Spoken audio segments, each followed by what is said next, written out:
Well, good evening, everyone, and welcome to this exciting session at LitFestX. We are joined by none other than Mr. Pranay Gupte, who's currently in the UAE. Pranay is a tenured foreign correspondent, journalist, writer, columnist, and author of several best-selling books. He has worked with marquee publications like the New York Times, and has been a contributing editor at Forbes and Asian Finance magazines. He's a very well-known moderator, panelist at premier events like the World Economic Forum and the Asia Society. He's a life member of the Council on Foreign Relations and of the Royal Institute of International Affairs. Pranay, welcome to LitFestX. Thank you very much, Kumar. I was quite tickled by you calling me a wonderful moderator.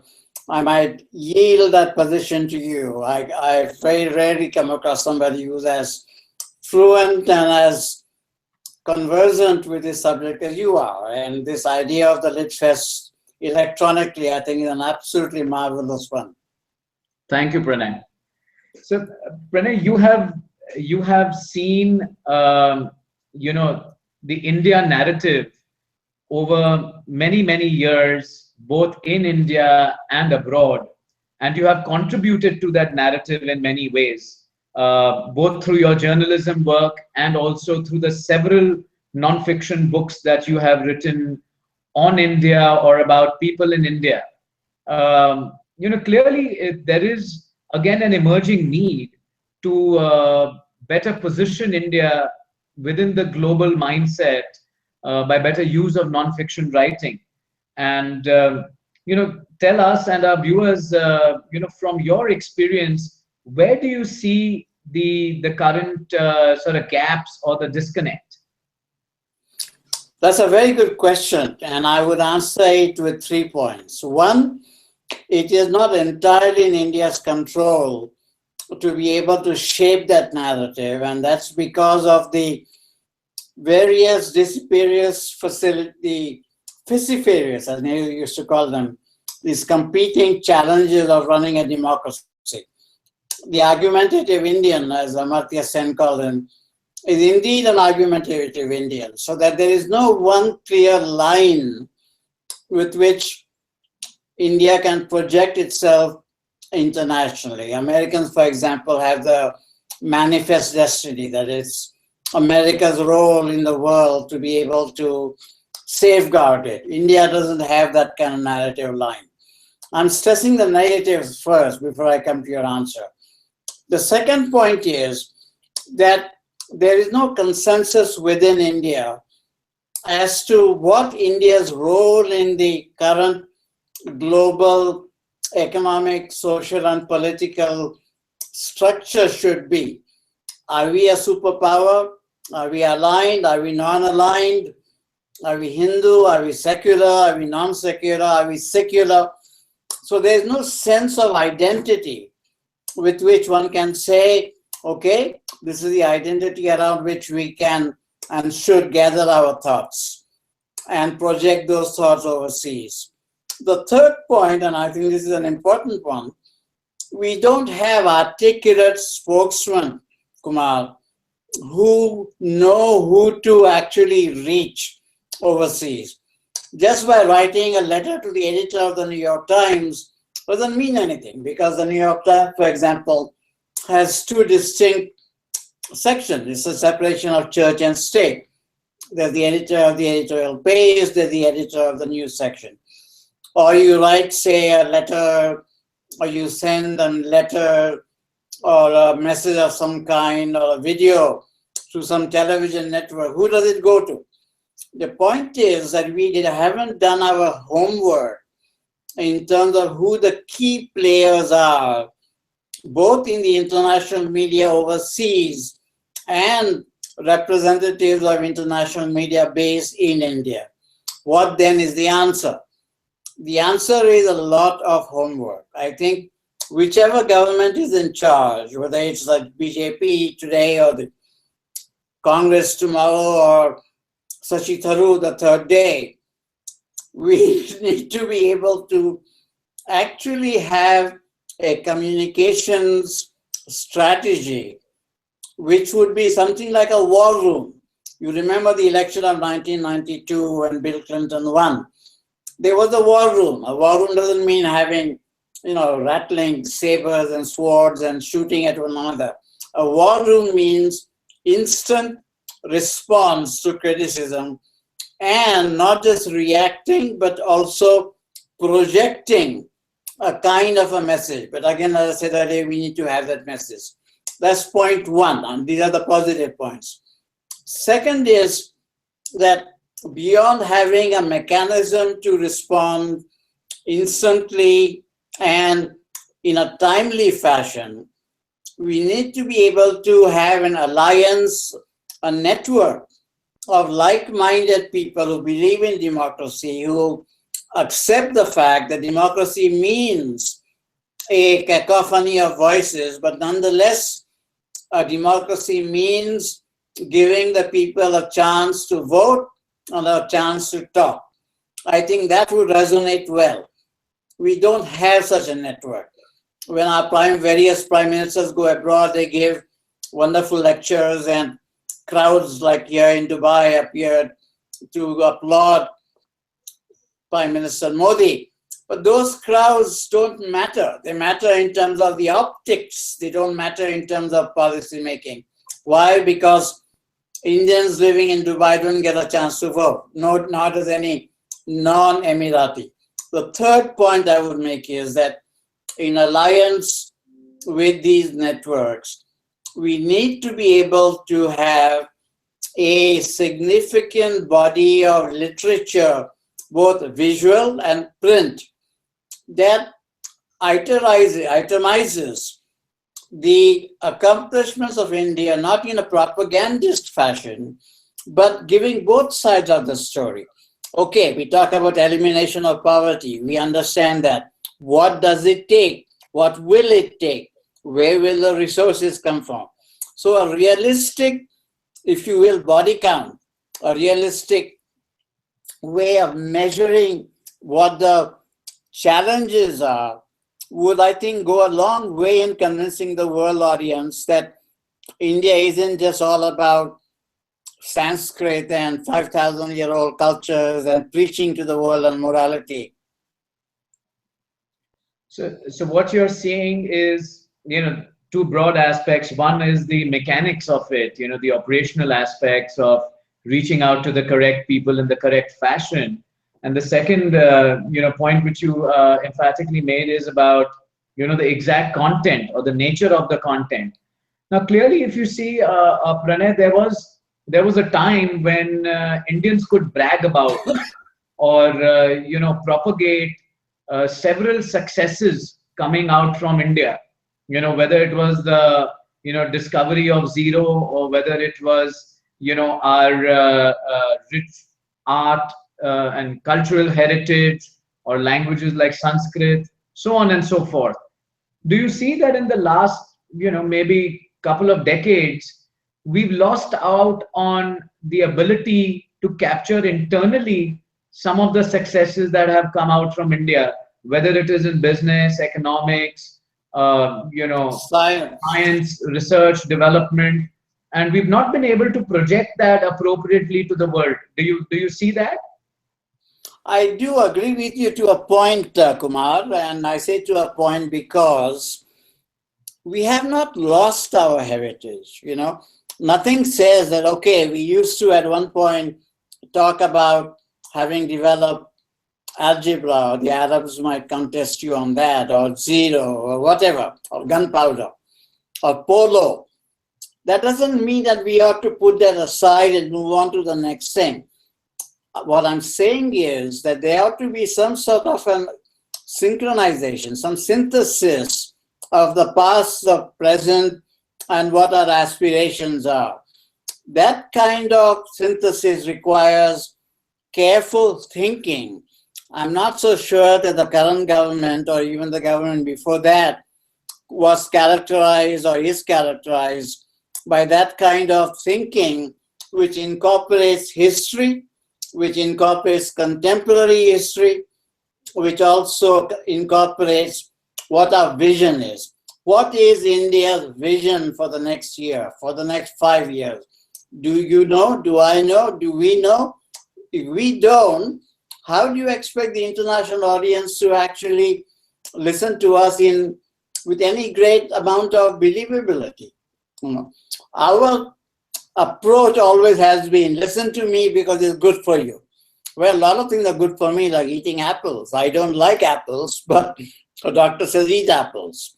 So it just seems to me that there ought to be a holistic, and I know the word holistic has been overused, but a holistic approach to projecting India, not in a propagandist way, but by incorporating this continuum between the past, the current situation, and what our aspirations are as a secular society in this hyper-competitive world of ours.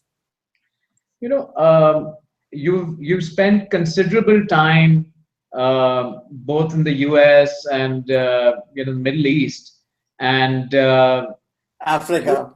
Africa. The US and Middle East, I think, have done a tremendous job of projecting their vision, their views, their successes and have clearly taken the lead in shaping the discourse about their economies, about their culture. Share with us, some of the things which you think, they have done really well, which India as a country or even Indian writers, of non-fiction can take a leaf out of. Well, let me preface my answer by saying that any time any nation, any society projects itself into the global discourse, it has to be prepared to consider the fact that it's going to be criticized. No one is going to take you at your word. The thing with the Americans is that one may or may not agree with American foreign policy, but there is a mission. The mission is what? 3 things. 1, the spread of democracy. 2, the spread of free markets. And 3, the spread of free speech. Hasn't always worked. But that doesn't mean that anytime there is criticism, there's a lot of criticism, even of I think, extremely efficient and good-hearted and clever presidents like Barack Obama, that every time there's criticism, they go under the blanket, curl up, and just sleep. It doesn't happen that way. You've got to be prepared that if you're going to project an image or a message, you're going to get some sort of a feedback. You're going to get some sort of a blowback. That's number 1. Number 2, I'm not so sure about the Middle East, and I'll tell you why. The Middle East has a great culture, and when you talk about the Middle East, you're talking about 23 Arab countries or members of the Arab League, ranging all the way from Morocco in the west to where I am right now, the Gulf in the east. They have different cultures. They are not cultures of democracy, with the possible exception of Tunisia. But the advantage that India has, or the United States has, or Britain has, or most of the Western democracies have, is that they have a sustainable system of institutions that can manage the discourse, whether the discourse is negative or positive. They don't hit back just because somebody has hit you back. So it's important to build institutions of communication, institutions of tolerance, institutions of good governance. People globally are not idiots, They know when a society or a government is run well or not run well. You need to be persuasive. In order to be persuasive, you need to have strong, effective, and credible arguments. I'm afraid that we have a long, long way to go. Pranay, India saw a period of some fantastic non-fiction books coming out from authors in India. and also from authors abroad who were writing about India, whether it was on the fact that it was one of the BRIC countries, whether it was about some of the reforms that were expected or being undertaken, or whether it was about cultural history and cultural aspects of India from a more contemporary perspective. Have you seen, given your significant tenure, have you then seen that the way people outside India are now writing about it in terms of books and the longer narrative? Have you seen any sort of a trend, emerging there? Well, I don't know if there's a trend emerging there, because writing about India almost always means writing was fashionable. Right now, it's fashionable to say India is not a secular society, but a secular society. Why? Because of all the controversy over the beef ban, the cow, and so on and so forth.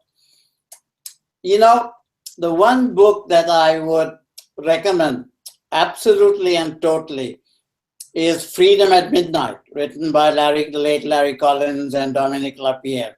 It was about the independence of India. That kind of narrative detail is what makes a story. And everybody in the world, no matter what society, whether you're living in Bolivia or Chad or Australia, everybody loves a yarn.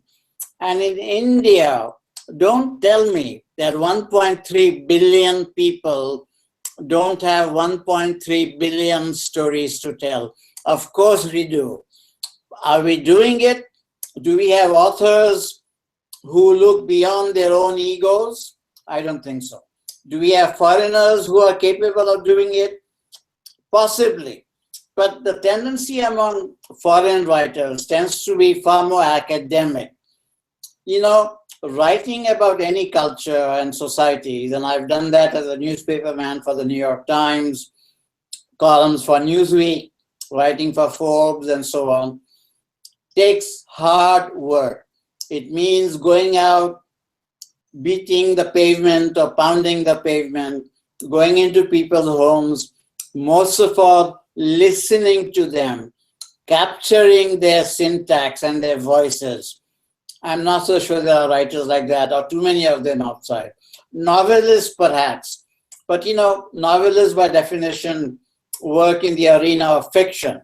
So I don't know whether fiction is as persuasive as nonfiction is, which is why I thought that the theme of today's conversation might be how do we project India in a nonfiction fashion in the global community.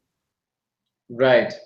And, you very rightly said that it is fashionable today to talk about India as not being secular for various reasons, recent events. Are you seeing a considerable sort of barrage of this sort of messaging coming from, the international press only because of some of these events that have happened in India? Or is there something more to it? Are you obviously have a global sort of vantage point. Well, it used to be, I remember a long time back, whenever the monsoons failed in India, whose fault was it? The CIA. Whenever there was a drought in Bihar, whose fault was it? The CIA. Well, who can we blame this time? I think that secularism is a non-negotiable issue or item. It's enshrined in our constitution. It's not just an abstraction. What secularism means, for me at least, as a writer and as an observer, it means the ability to embrace people of all faiths and all cultures. Let's take this current issue of Muslims in India. There are 200 million of them. What are you going to do with them? If you listen to the right-wingers who want to get rid of them or make them second-class citizens, are you going to build a Noah's Ark, put 200 million people in that ark and ship them overseas? This is complete nonsense. We need to be able to hang on and reinforce the notion that India has always been an inclusive, embracing society. You can use the word secularism if you want to. You can use any other term you want to. The reality of history suggests, indeed, the reality of history highlights the fact that we are the people of tolerance, understanding, and coexistence. Let that opportunity not slip us. Right. And, just shifting gears a little, if one were to look at non-fiction writing, and in the current context, if we were to include all the digital and social media out there, you've got some amazing bloggers, and of course, a lot of action going on Twitter and Facebook and whatnot. Um, do you see that really contributing in a major way to the discourse? I don't know what you mean by contributing, and I don't know what discourse means. Does it add to the noise? Yes. Because today anybody with a computer or an iPhone or a BlackBerry, whatever your choice of communication is, can sit down and tap out things. I can sit down and call myself an idiot. Others have. But that doesn't make me an idiot, although I might well be one. The fact is, Kumar, that discourse by nature means there has to be a certain level of acceptance of the fact that the other person has a right to be able to argue with you in a thoughtful manner, and that you have similarly a right to be able to not necessarily contradict, but to respond in a thoughtful fashion. I'm not so sure what's happening in the social media today, globally, not just about India or in India. Essentially, it lends itself to such thought. See, my old boss, Abe Rosenthal, the late and beloved Abe Rosenthal, who was the executive editor of the New York Times, had a wonderful line which has been permanently imprinted in my mind. And he used to always say, if everybody screams, nobody can listen. And I think we ought to keep that in mind. Very well put, Pranay. And clearly, that's what I think we are all going through a little bit in, both in Indian media and certainly, some of it on the digital space as well, where there's a lot of shrillness suddenly that's come about, and people are just trying to climb over each other, just repeating that same message. You have delivered some fantastic non-fiction books in the recent past as well. And my question to you is, when are we seeing your next piece of work coming out? It's not just your question, it's my publisher's question as well. If you talk to HarperCollins, they will first beat you up, then they'll turn to me and beat me up. My next book is actually a biography of a remarkable man, the late Captain Nair, who was the founder of the Leela group of hotels in India. It's a biography. I had actually finished the biography last year, and then it was written in the present tense, like a journey through the landscape of his life. But then he died in May last year. And I thought that just by changing the tense, instead of saying Captain Nair turns to me and says, and I turn to him and I say, I thought that by changing the tense that he said and I said, that it would do the trick. But no, it doesn't work that way, because writing a biography of a living person entirely different from writing a biography of somebody who has passed away. He was a very, very decent man. And the rewriting of this book, actually, it's not just rewriting, it's a redoing of the biography is made especially hard because one loses the emotional connection to your subject. And particularly because I grew very fond of him. And I must say, I'm also very admiring of him. Great. So we hope to see that out sometime soon, Pranay. And on this note, I'll bring this session to an end.